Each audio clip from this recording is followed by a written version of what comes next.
Having good supporting material for your speech is important, and we've already talked about this. But where can you find this good information? Where are good places to go and hunt down good support material? That is the source of this video today. So today we're talking about gathering materials and what are some good places to go find the materials you need for your individual speech. Now, we need to talk about how there's all types of different materials you can use. Obviously, you can use your own knowledge and personal experience. This is a great thing to share with an audience, as it not only helps establish your credibility, but it gives you a personal touch. However, it should be noted that your own knowledge and personal experience is never sufficient. You always need to supplement it with other things, simply because, and I may have said this previously in another video, how do I know your experience is representative of what most people would experience? So how can we go find some more professional, if you will, sources, some good materials for our speech? Well, there are these things called libraries. I know some of you may not have heard of these before. They're these buildings, have these things in them called books. But they are absolutely great resources for you to go to find good information. Now, what are the various types of resources they would have? Well, first and foremost, librarians themselves. All right. Now, you might ask yourself, why would I need to talk to a librarian? Fair question. The librarian is going to have a really good idea of everything that particular library has to offer, as far as some other things we're getting ready to talk about, like databases and so forth. But particularly, one thing that they will know about that might not be common knowledge is what we call specialized resources or special collections. These are rare documents, sometimes rare books that have been given to the library. You have this more at colleges and universities, such as, a famous broadcaster may donate his personal papers to a school, or a general might donate her, journals to a school. And librarians are going to know about that. And so that might be a source that you might want to ask them about to see what they have. There's also the catalog. We all know the Dewey Decimal System and finding the various things that they have, but you can always search this by topic or sometimes author. There's also various reference works, such as dictionaries, encyclopedias, and so forth. These are great places to get just generalized information. Like if you're doing an informative speech about Brazil and you want to real quickly find what the population is and when it was founded, these are good places to find that type of general information. There's also newspapers and periodical databases, and there's lots of these all around. EBSCO Host, I think, is one we often have at Gateway, but there's several. And these are a great place, again, to find documents from a whole bunch of different places that can support your speech. And what's nice about these is they're not geographically focused, all right? Like here in North Kentucky, if you happen to, search a database, you're not just going to get papers in this area. You're going to get across the United States or even globally. So it really opens up that access to you. There's also academic databases. These tend to be databases specifically for searching academic journals. Now, several of these tend to be focused on one particular area of academia. For example, the one for communication professionals like myself is called Communications and Mass Media Complete. And there'll be other ones for agriculture or architecture or mathematics or whatever.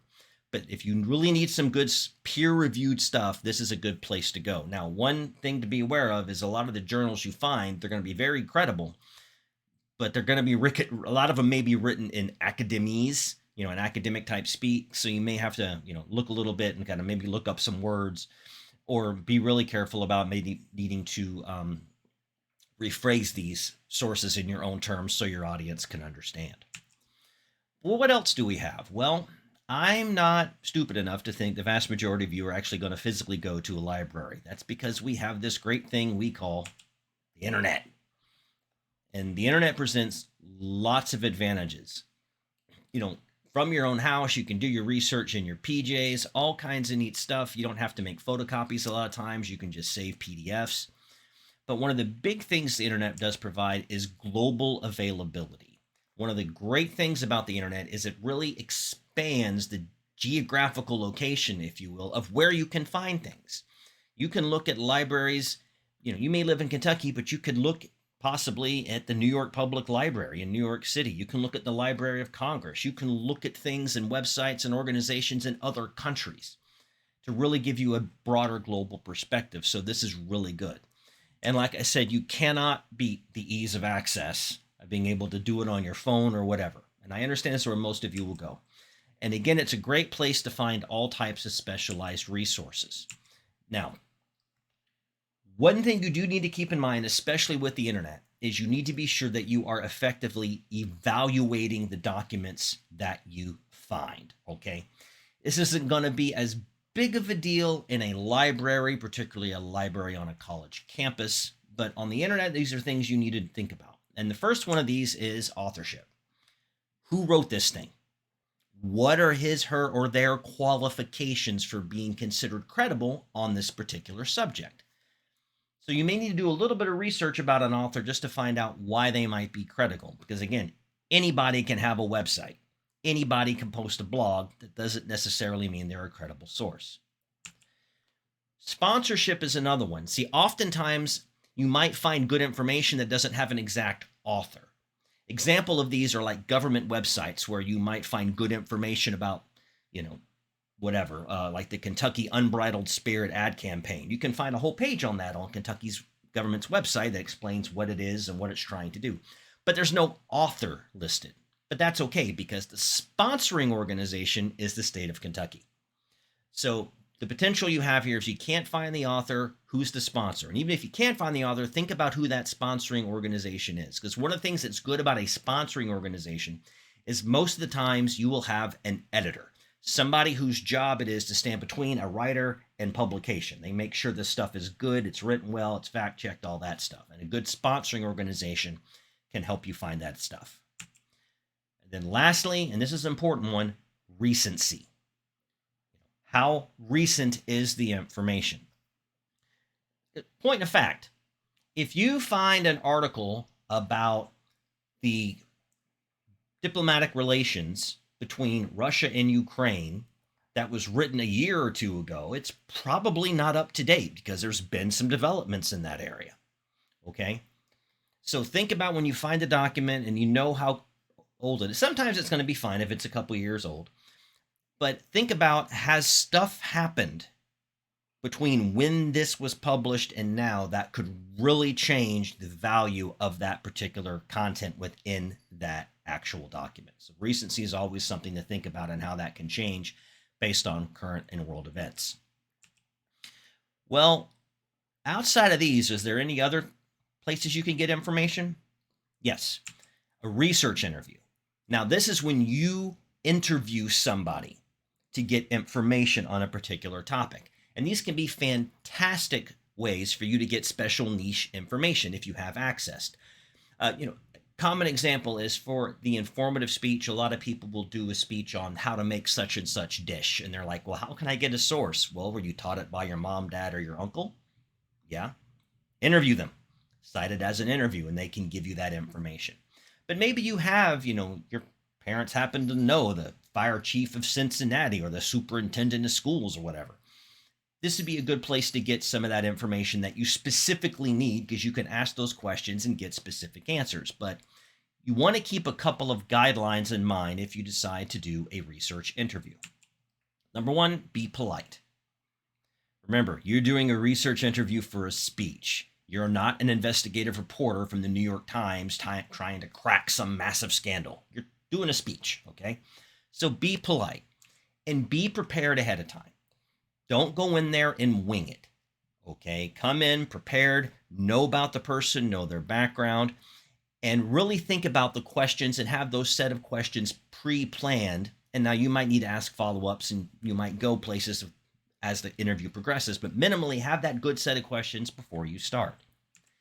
And take notes, okay? While that, on a piece of paper, whatever, take notes. You will not remember everything you need to at the end of the speech just based on your own brain. I promise you that. Don't even try it. Take a system of notes. And then another tip here, once the interview is done, soon afterwards as possible, retranscribe your notes. because inevitably what happens is during the interview, as you're trying to write down what they say and take this, that, you'll start to like develop ad hoc on the fly shorthand that makes sense at the time. But 3-4 hours later or a day later, you're not going to remember what equals $up explode means. So retranscribe them as soon as you can after the interview to make sure you don't forget things. And kind of on this line, one thing you need to think about ahead of time is the recording paradox. Okay? Are you going to record the interview or not? Because there's strengths and weaknesses here. A strength of recording the interview is you don't have to take notes right then. You can just focus on listening and asking questions, knowing that you can review the recording afterwards and take notes then and have a really clear record of what was said. It also could kind of cover you because if later the person says, I never said that, you can go, well, yeah, you did right here. Click. That's the benefit of it.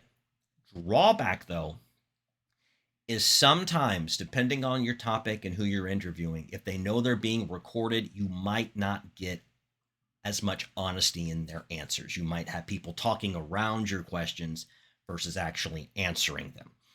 Now, this doubtful will be the issue with your mom or your uncle and talking about how to do something. But if you're interviewing somebody in a position of authority or elected official, this might be something to think about. So I'm not telling you don't to record. You definitely want to ask the person before you start recording, but you kind of got to think about those strengths and weaknesses and what's going to be best for you. Now, questions you want to avoid when doing a research interview. Number one, don't ask questions you can get the information for outside of the interview, all right? You're probably going to have a limited amount of time and you want to maximize it. So if you, for some reason, were able to get an interview with Bill Gates, don't waste time asking him, so why'd you found the company and why'd you name it Microsoft and how'd you come up with the idea for Windows? There's infinite other materials out there where you can get that information, from biographies to encyclopedias, whatever. Okay, focus in the interview specifically on the questions that you need to ask that is information you can only get from the interview. If you can find it someplace else, don't waste the time asking it. You want to be on point. Also, stay away from leading questions. You wouldn't want to say, so you think this is going to be good for the country or is it going to tear the country apart and throw us into hell? That's not going to work, right? You're obviously leading them in the answer you want to go. Ask neutral questions. Again, you're doing this for a speech. You're not a journalist for the New York Times. And this also goes with hostile questions. This person that you're interviewing for this speech has given you time out of their schedule, whatever it is, to help you with this assignment. So don't be rude. Don't ask hostile questions. Ask the questions you need to get the information. Be polite, and then you'll be good and just stay where you're at. So gathering materials is not hard. There's several ways that you can do it from either the comfort of your home or from out in a place like a library. But the big thing I will say is make sure you always start early, take good notes as you're going through the process, and anytime you find something, even if you're not sure if you'll use it, make sure you specifically make a note on where you found it so that you can go back and find it again if need be. And if you take advantage of these things, you'll have no problem finding good materials for your speech.